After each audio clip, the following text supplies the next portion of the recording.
le professeur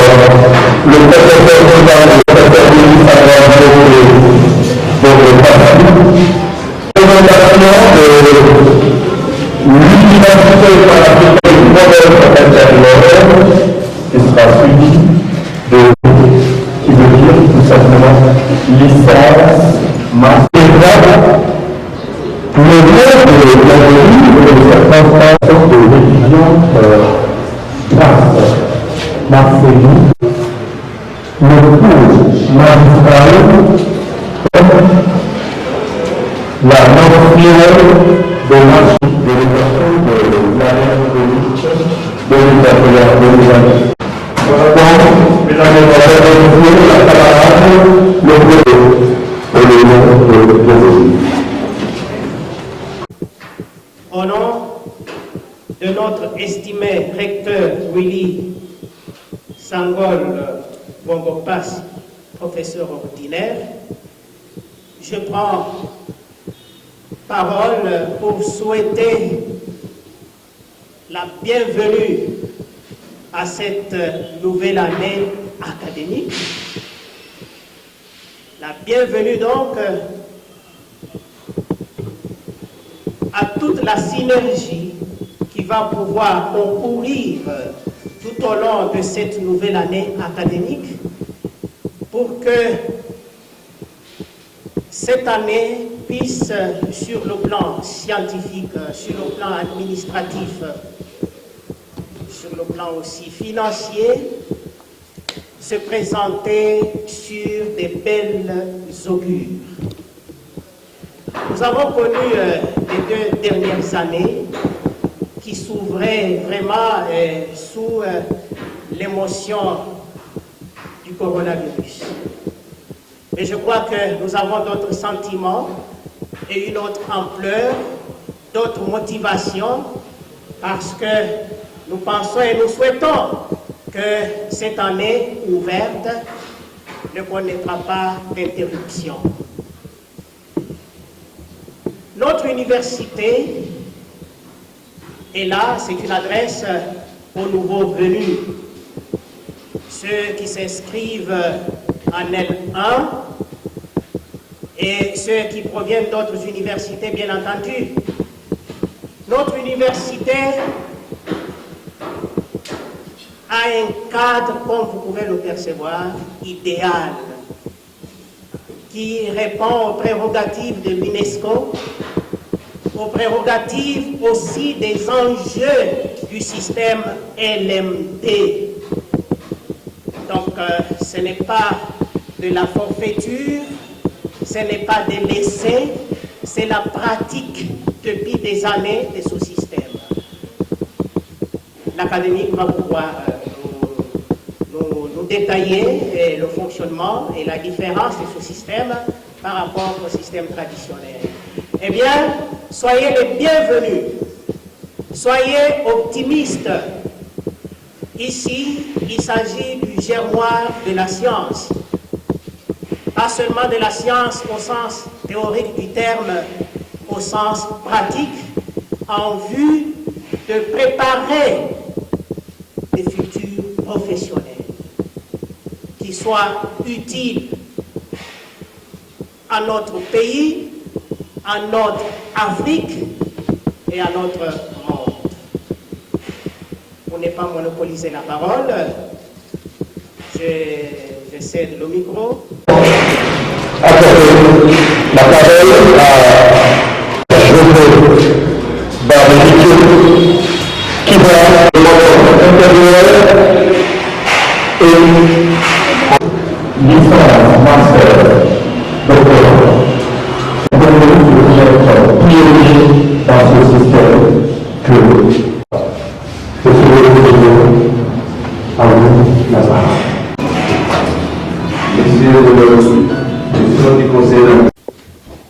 Il y a également parmi nous, je pense que le chef coutumier qui nous a honorés, le chef coutumier de Mbinteke qui est parmi nous.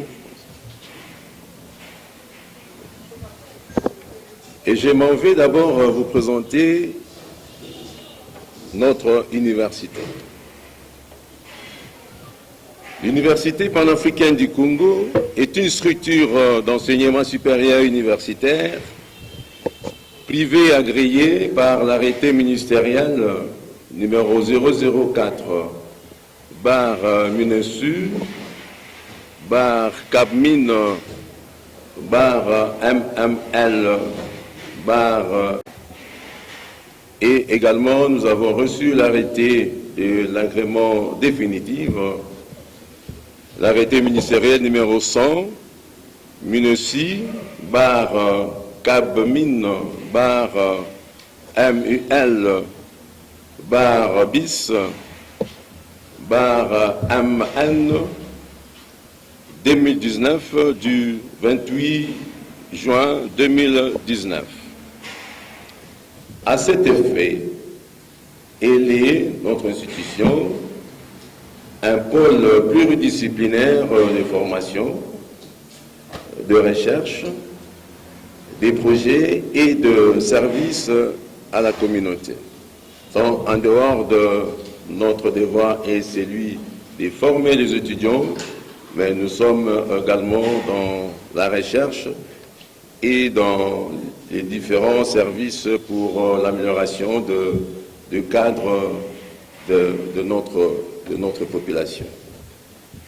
Il est aussi un bureau d'analyse et d'études pour l'élaboration de stratégies techniques et politiques des projets de développement au profit du développement de la République démocratique du Congo, en particulier, et de l'Afrique en général. Et notre université se dénomme Université panafricaine. Donc nous ne sommes pas seulement pour la République démocratique du Congo, mais nous sommes également pour épanouir l'Afrique. Et c'est comme ça, il y a 2-3 ans passés, il y avait 2 enseignants étrangers, africains, qui venaient de temps en temps ici pour enseigner. Et l'année que nous allons commencer, vous allez remarquer aussi, il y aura beaucoup de Sénégalais et de Togolais. Nous sommes déjà en partenariat, et surtout pour l'architecture. Nous allons recevoir cette année des enseignants togolais qui viendront, dans le cadre de panafricanisme, venir nous épauler, et vice-versa, nous aussi, nous allons faire des formations dans leurs institutions. L'enseignement, la recherche, et également le transfert des connaissances au plus haut niveau, tels sont les 3 objectifs ambitieux que nous avons. Étant l'un des plus récents établissements d'enseignement, et ça fait 11 ans déjà, et d'ailleurs cette année, et nous allons célébrer le 10e anniversaire de notre existence en tant qu'universitaire.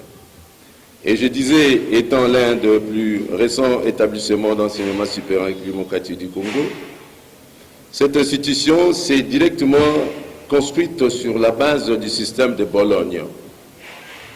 Le système LMD a été conclu ou adopté dans la grande conférence de Bologne, où ils ont opté pour licence, master, doctorat, contre l'ancien système graduat, licence, DEA et doctorat.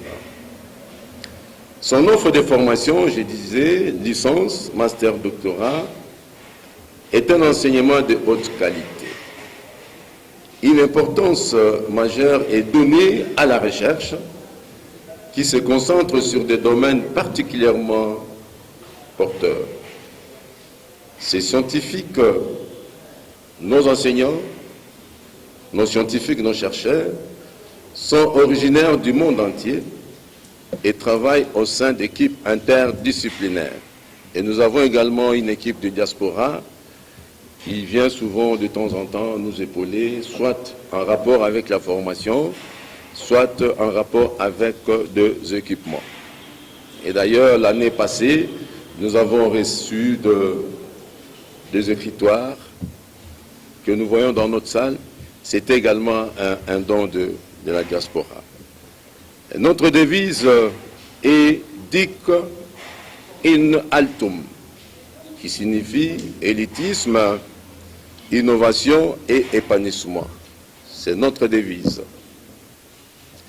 Alors, on disait tout à l'heure que nous sommes dans le système LMD et nous avons élaboré une brochure que nous mettons aux nouveaux inscrits, une brochure qui explique les différents programmes, le système LMD et le règlement d'ordre intérieur de notre université.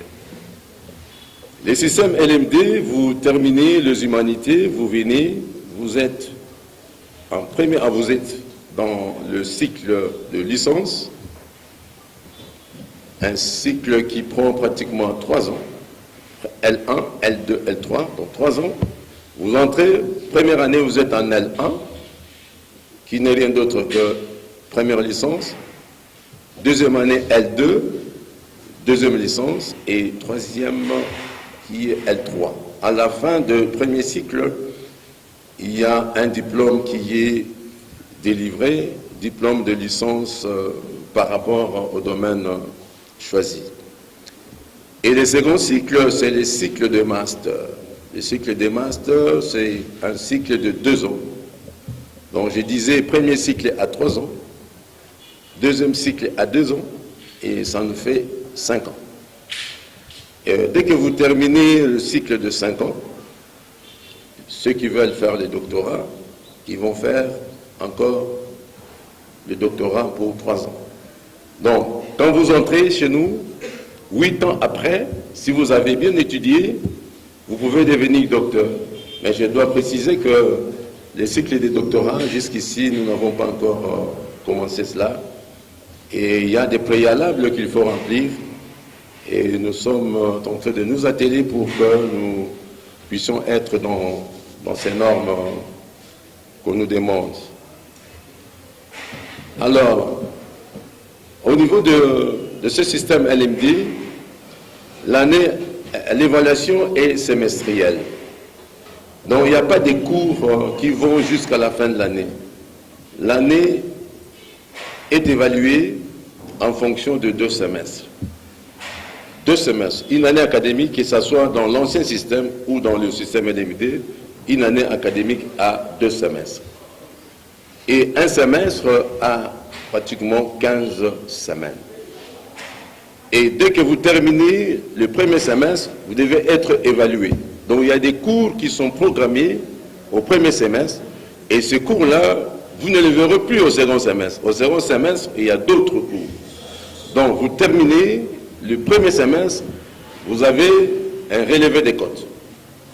Et vous terminez le deuxième semestre, vous avez encore un autre relevé des cotes. Et au niveau du système LMD, on ne parle pas de pondération, mais on parle de crédit. Et il y a aussi certains vocabulaires que vous devez vous habituer à ça.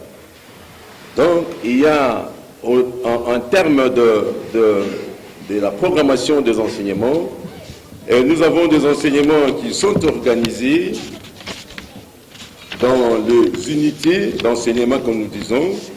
C'est comme dans l'ancien système, nous avons des cours de professionnalisation, nous avons des cours complémentaires et nous avons des cours généraux. Mais dans notre jargon LMD, nous parlons beaucoup plus des unités d'enseignement. Unité d'enseignement, UN, qui signifie unité d'enseignement. Nous avons des cours de base. Des cours de base, ce sont des cours de professionnalisation que j'avais dit tantôt. Et nous avons également des cours unités d'enseignement méthodologiques qui sont pratiquement des matières complémentaires. Et nous avons également des enseignements, unités d'enseignement de découverte. Là, c'est pour enrichir des connaissances. Et finalement, nous avons unité d'enseignement transversale qui est pratiquement la culture générale. Donc, dans le système LMD, on retrouve pratiquement 4 types d'enseignement. Donc, je disais unité d'enseignement de base, unité d'enseignement méthodologique, ce sont des matières complémentaires. Nous avons également unité d'enseignement de découverte pour enrichir les connaissances. Et finalement, nous avons unité d'enseignement transversal comme le cours de, je dirais, éducation à la citoyenneté, c'est un cours transversal. Nous avons des cours de logique, expression écrite orale. Même si vous faites la médecine, la philosophie, l'architecture, vous devez avoir tous ces cours-là.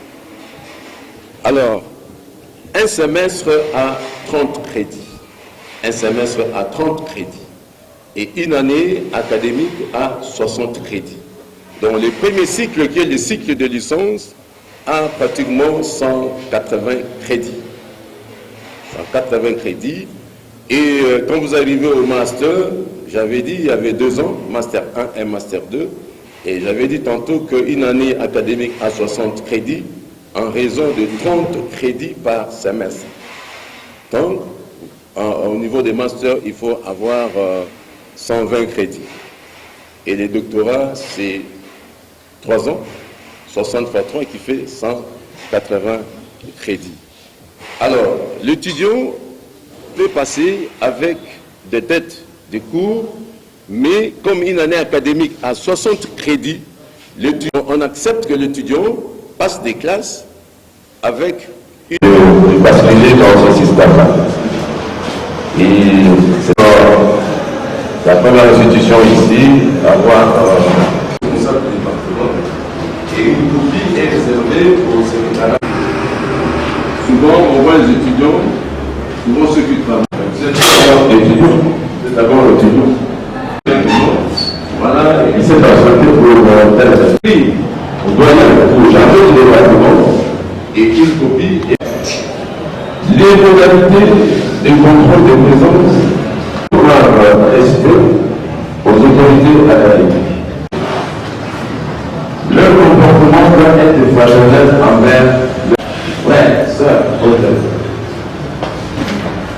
En tout cas, ont l'obligation de porter une tenue de sorte à l'université panafricaine. Donc, vous devez vous habiller décemment parce que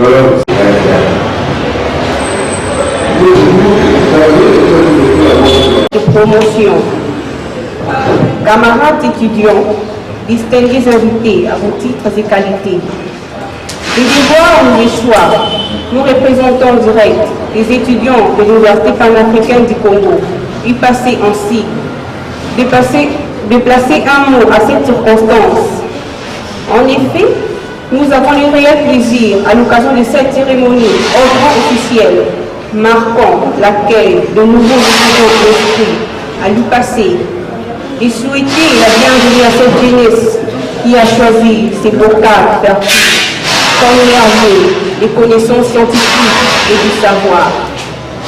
La mission de tout étudiant est d'atteindre son objectif fixé au préalable, celui de terminer ses études avec succès et de sortir avec son titre académique. Sur ce, nous interpellons chaque étudiant ici présent à bannir cette mauvaise manière de penser au point où corps certainement constructive à la conviction, mais plutôt de s'appliquer, c'est-à-dire lire et relire ses notes quotidiennement pour enfin avoir un titre mérité. Ainsi donc, chers camarades, au nom du corps professoral et de la coordination des étudiants, nous vous souhaitons la bienvenue.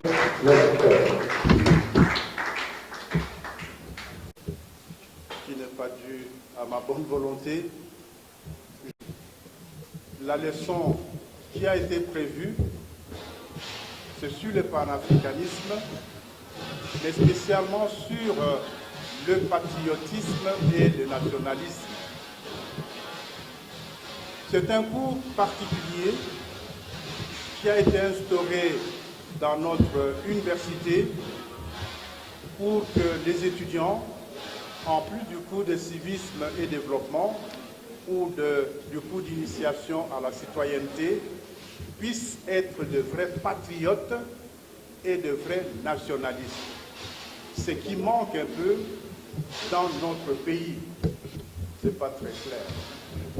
Dans la présentation, nous allons définir le panafricanisme et nous donnerons également les différents secteurs du panafricanisme qui aboutissent nécessairement sur le patriotisme et sur le nationalisme.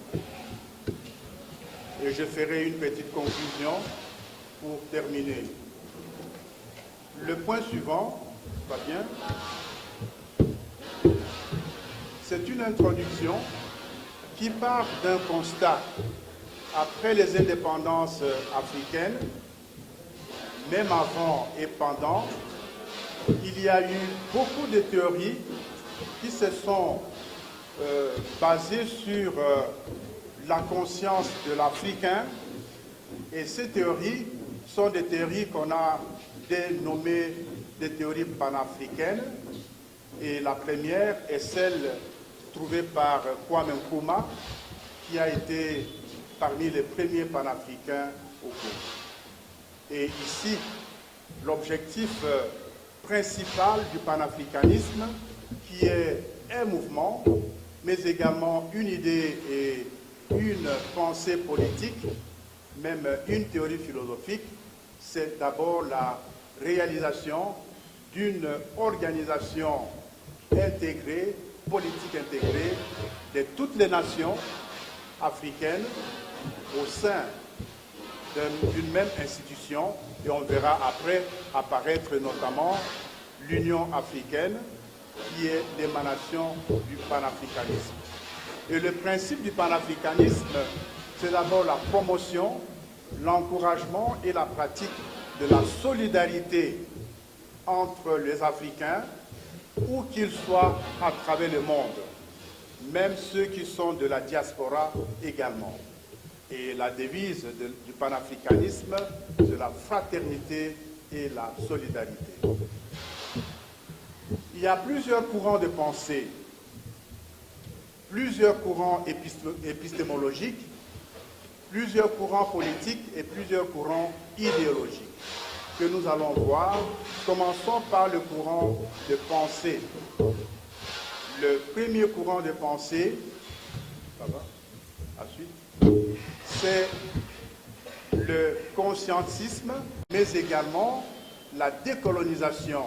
Vous avez là quelques auteurs, notamment Dubois, qui sera également l'émanation, le NEPAD, qui sera également l'émanation du panafricanisme.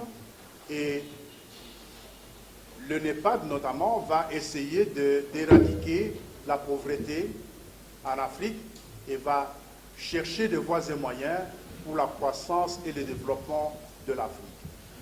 Et les objectifs panafricanistes, c'est d'abord la solidarité et l'unité, défendre l'intégrité et la souveraineté des États, accélérer l'intégration politique et socio-économique, la recherche scientifique et technologique également, mais aussi l'harmonisation et la coordination des politiques économiques régionales. Ce qu'on voit également aujourd'hui, notamment la SADC, l'UMOA, ainsi de suite en Afrique. Le premier courant, ce sont des courants de pensée. Et dans ces courants de pensée, il y en a 5. Vous avez le conscientisme avec Kwame Nkrumah, la négritude avec Léopold Sédar Senghor, Ujamaa avec Nyerere, Ubuntu avec Mandela et surtout Desmond Tutu. Et puis il y a également l'authenticité chez nous avec Mobutu. Le conscientisme, c'est une doctrine très originale qu'on appelle également le Nkrumahisme, qui vient d'un Nkrumah. Et ici, il met l'accent sur la collectivité, le collectivisme. Il faut créer des collectivités en Afrique pour le développement de l'Afrique, de telle manière que tout le monde se trouve être égalitaire dans le traitement et dans l'environnement qui se veut moderne en Afrique. Et Nkrumah, qui est aussi l'un des pères fondateurs de l'Union africaine, qui est l'un des pères fondateurs de l'Union africaine, va prôner surtout le conscientisme. Et pour lui, l'Afrique doit s'unir en vue de sa promotion sociale, économique et culturelle. Et là, il met l'accent sur le patriotisme et le nationalisme.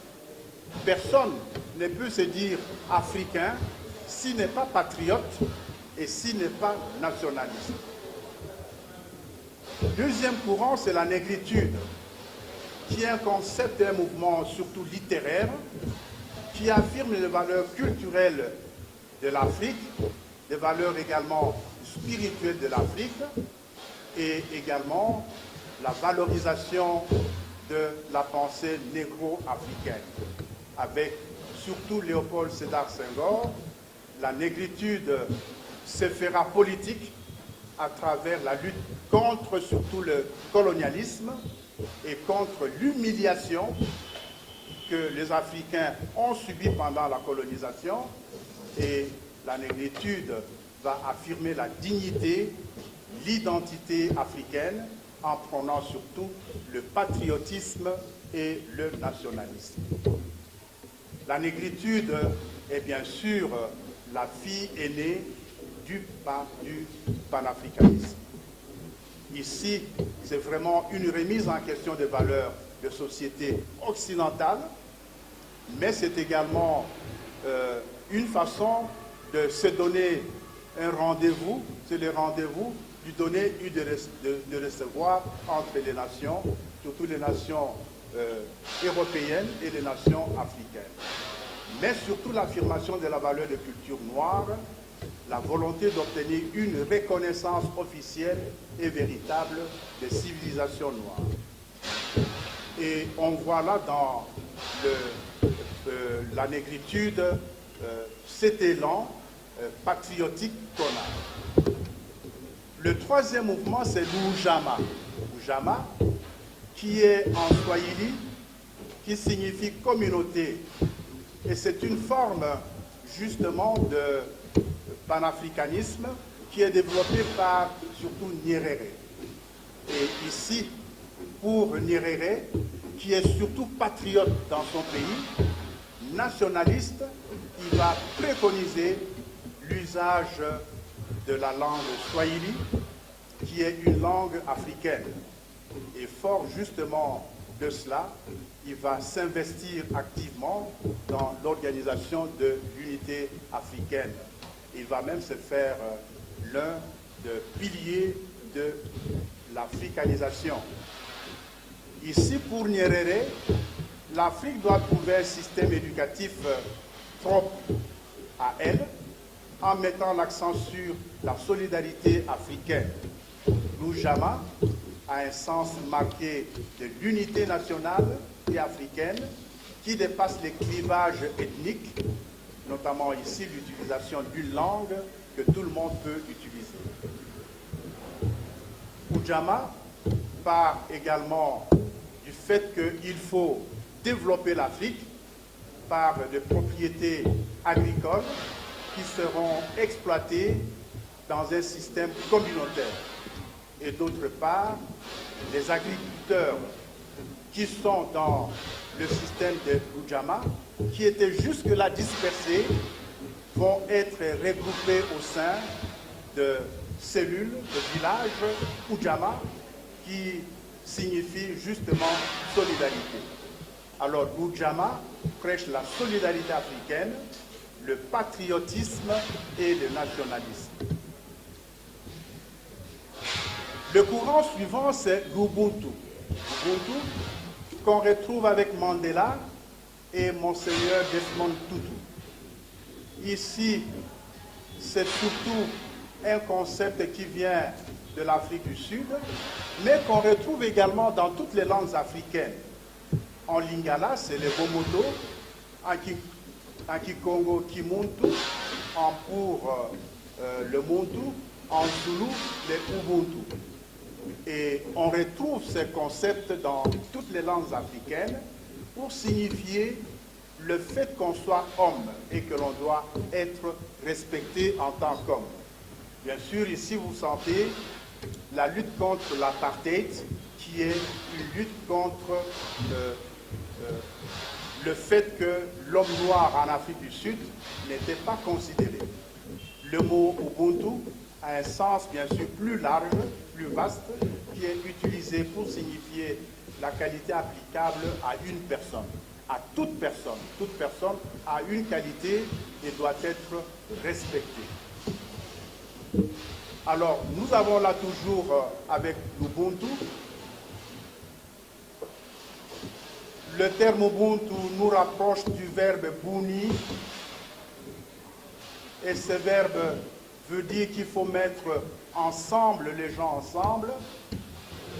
Ce verbe signifie unir, et pour unir dans un pays, il faut être patriote et il faut être également nationaliste. Et la notion d'Ubuntu s'ouvre sur toutes les autres cultures et est disponible pour tout le monde. Et on sent là que dans Ubuntu, si on n'est pas ensemble, on est menacé. Et l'Africain qui se sent menacé doit chercher à s'unir et à être solidaire dans l'Afrique. Ici, dans cette notion d'Ubuntu, on mettra l'accent sur le fait qu'il faut respecter toute personne et toute personne doit acquérir sa dignité là où il est.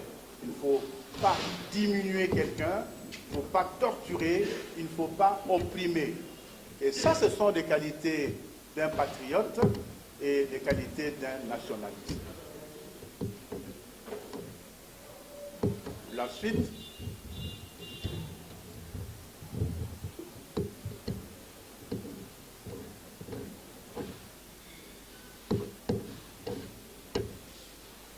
Après le Ubuntu, nous avons un autre courant de pensée, c'est l'authenticité, qui est une pensée tout à fait africaine.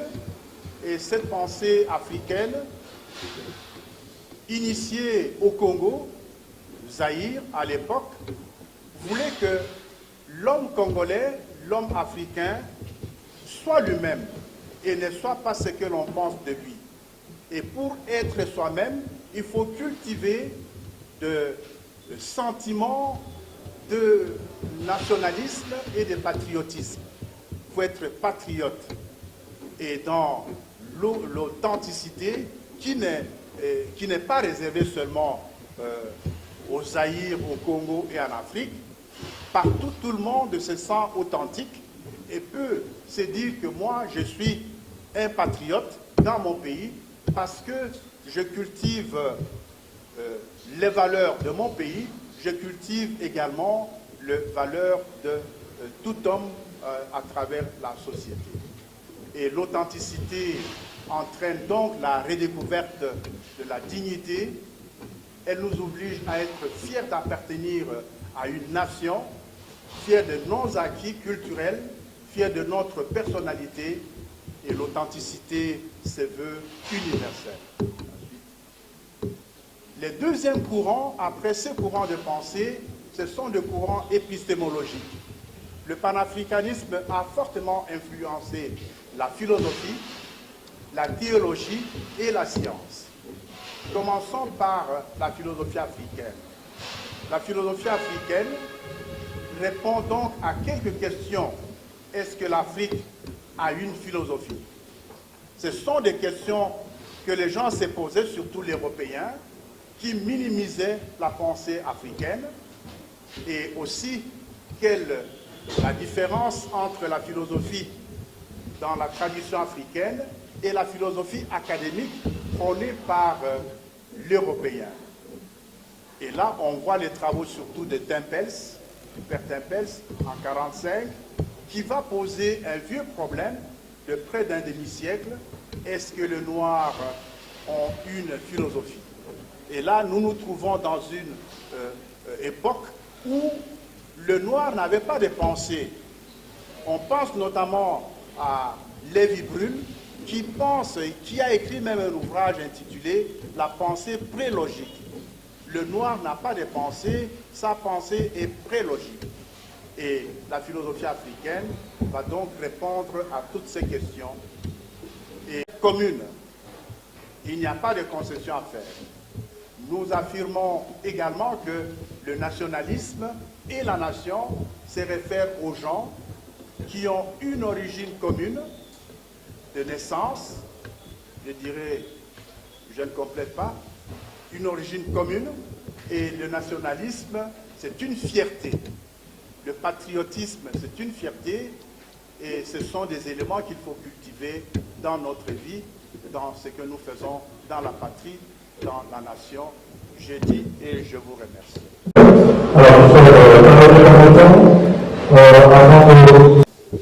Distingués invités, chers étudiants, chères étudiantes, messieurs les professeurs et messieurs les membres du comité de gestion de l'UPAC, nous devons donc être des patriotes et des nationalistes. Aimer notre patrie, notre pays, et une façon d'aimer notre pays, c'est de s'adonner à l'éducation, surtout à la formation des jeunes. C'est ce que fait l'Université panafricaine du Congo et c'est ce que l'université va continuer à faire. C'est un devoir. C'est un devoir. Et dans ce cadre-là, nous mettrons l'accent sur un nouveau cours qui va s'inscrire dans notre programme. C'est le cours sur le patriotisme, justement, pour aider nos jeunes à aimer leur pays, à servir leur pays et être toujours en contact avec leur pays. Et sur ce, je vous prie de vous mettre debout en vertu des pouvoirs qui me sont conférés en tant que recteur de l'Université panafricaine du Congo. Je déclare ouverte l'année académique 2021-2022. Je vous remercie. Merci beaucoup.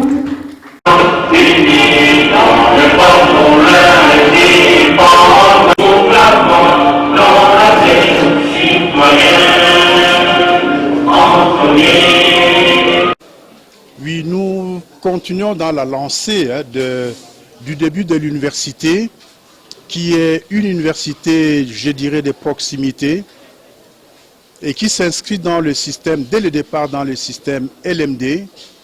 Et ce système a fait ses preuves dans cette université pour aider les étudiants à bien assimiler la matière. Et nos finalistes qui sont sortis d'ici sont bien cotés ailleurs. Il y a une collaboration avec d'autres universités qui va se poursuivre cette année. Et déjà là, il y a beaucoup de demandes. Avant-hier, j'en recevais d'une qui venait d'une université ivoirienne qui demandait une collaboration avec l'Université panafricaine du Congo. Et au niveau européen, bien sûr, nous garderons nos partenaires traditionnels, comme également au niveau de notre pays, nous garderons le même partenaire privilégié. La particularité pour l'année académique 2022? La particularité, c'est vraiment la mise en œuvre des états généraux de l'enseignement supérieur et universitaire. Et nous allons renforcer et montrer l'importance du système LMD, comment ce système fonctionne et comment on peut diplômer les gens dans ce système qui s'inscrit sur des standards internationaux. On a parlé de la présence des professeurs venant du Togo et du Sénégal. Cela s'inscrit justement toujours dans le cadre des partenariats avec d'autres universités. C'est dans ces partenariats où, un peu dans le système LMD, une des caractéristiques, c'est la mobilité et des étudiants et des enseignants. De telle manière que nos enseignants se déplacent vers d'autres universités, tout comme nous envisageons de recevoir des enseignants qui viennent d'ailleurs, d'Afrique et d'Europe spécialement. Message à Mounen et Zali, le fait que l'université Zali service y a nation. Et na service ou na nation, accent na vision ya université panafricaine Tozui Nambula Oyo, et Zali nationalisme et patriotisme. Il faut que étudiants, enseignants, personnel, na batumususu, se retrouver vraiment patriotes, linga pays na bango, patrie na bango, et enseignement pays au salama na sens wana.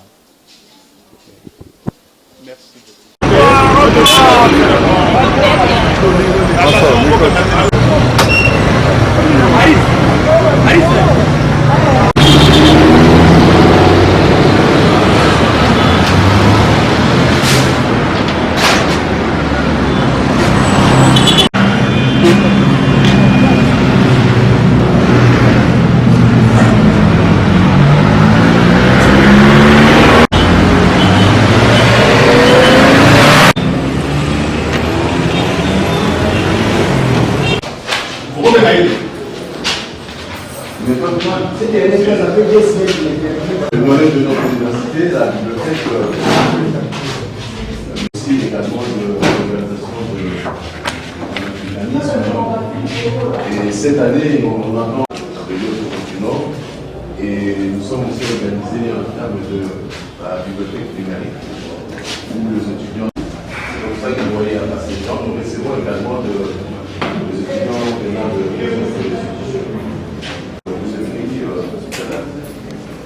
voilà un modèle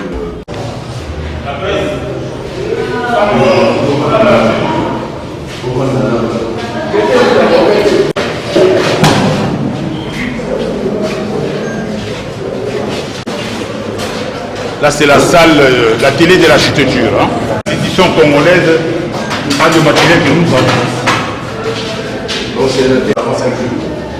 c'est la salle, la télé de l'architecture. C'est toujours le cadre des partenariats.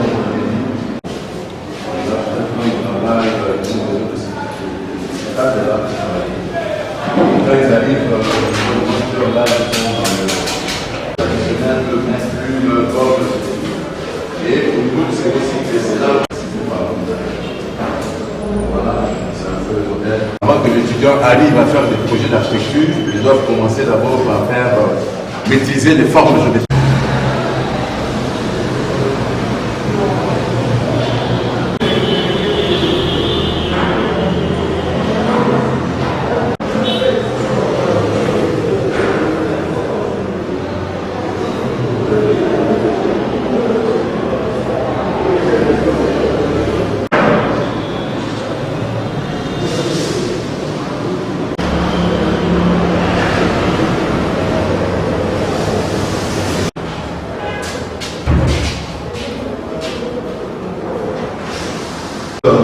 Par rapport à l'organisation des enseignements dans l'ère pratique et également dans les étudiants du pouvoir et parce que le système LMD oblige également que, en termes de l'organisation de l'enseignement,